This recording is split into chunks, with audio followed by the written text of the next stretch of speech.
ദൈവത്തിൻ്റെ സ്നേഹം അതൊരു ഉണർത്തുന്ന സ്നേഹമാണ്. തിരുവചനത്തിൽ നാം വായിക്കുന്നു, അവൻ രാവിലെ തോറും ഉണർത്തുന്നു. ശിഷ്യനെ പോലെ കേൾക്കേണ്ടതിന് അവൻ എൻ്റെ ചെവി ഉണർത്തുന്നു. യെശയ്യാപ്രവചനം 50-ാം അധ്യായത്തിൻ്റെ 4-ാം വാക്യം. യെശയ്യാപ്രവചനം 52:1 വായിക്കുന്നു, സിയോനെ ഉണരുക ഉണരുക. തിരുവചനത്തിൽ എല്ലായിടത്തും ദൈവം തൻ്റെ ജനത്തെ ഉണർത്തുന്നവനായി നാം കാണുന്നു.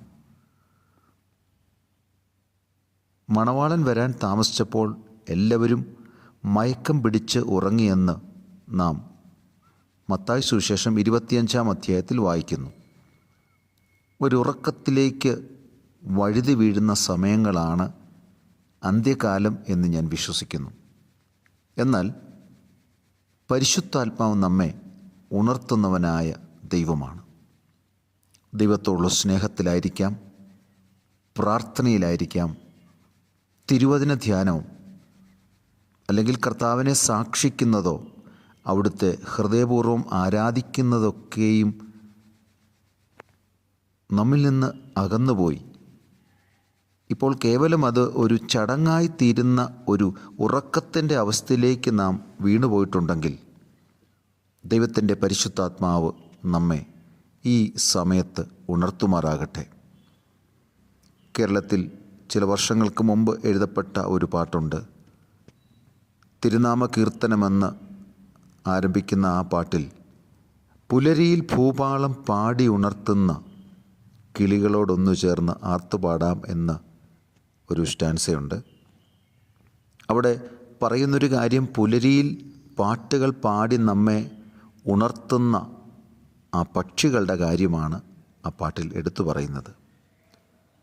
എന്നാൽ പക്ഷികളെ ദൈവം മനോഹരമായി പാടുവാൻ നിർമ്മിച്ചെങ്കിൽ, സൃഷ്ടിച്ചെങ്കിൽ, മനുഷ്യരെ ഓരോ പ്രഭാതത്തിലും പാട്ടുകൾ പാടി ഉണർത്തുന്ന പക്ഷികളെ നാം കേട്ടിട്ടുണ്ട്.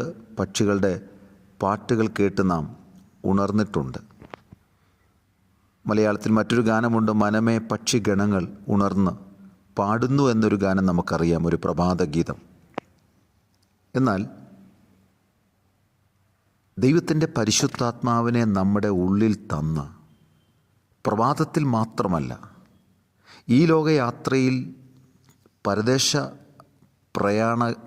പ്രയാണികരായിരിക്കുന്ന നമ്മൾ എവിടെയെങ്കിലും ഉറങ്ങിപ്പോകുന്നുവെങ്കിൽ നമ്മുടെ വഴിയിൽ നമ്മെ ഉണർത്തുന്ന പരിശുദ്ധാത്മാവിനെ ദൈവം നമ്മുടെ ഉള്ളിൽ തന്നിരിക്കുന്നു.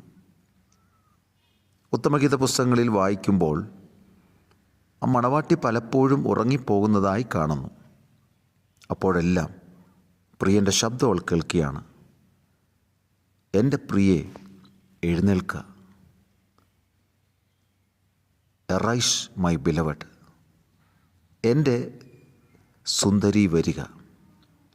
ശീതകാലങ്ങൾ കഴിഞ്ഞു, മഴയും മാറിപ്പോയല്ലോ, പുഷ്പങ്ങൾ ഭൂമിയിൽ കാണായി വരുന്നു, വള്ളിത്തല മുറിക്കും കാലം വന്നിരിക്കുന്നു.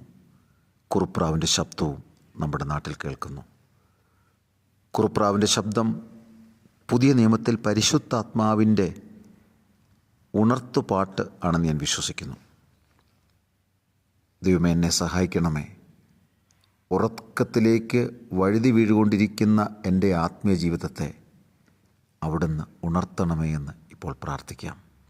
ഉത്തമഗീതം 5-ാം അധ്യായത്തിൽ നാം വായിക്കുന്നത്, അവൾ പറയും, ഞാൻ ഉറങ്ങുന്നു എങ്കിലും എൻ്റെ ഹൃദയം ഉണർന്നിരിക്കുന്നു, എന്നാൽ വാതിൽക്കൽ നിന്ന് മുട്ടുന്ന എൻ്റെ പ്രിയൻ്റെ ശബ്ദം. നമ്മുടെ ഹൃദയത്തിൽ കർത്താവ് വസിക്കുന്നു.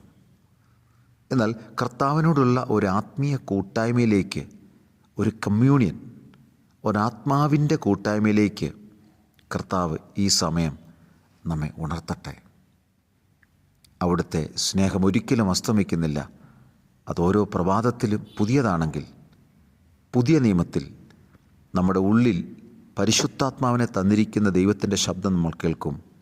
അത് ഓരോ നിമിഷത്തിലും പുതിയതാണ്. ഈ സന്ദേശം കേൾക്കുന്ന ഓരോ നിമിഷത്തിലും ആ സ്നേഹം പുതിയതാണ്.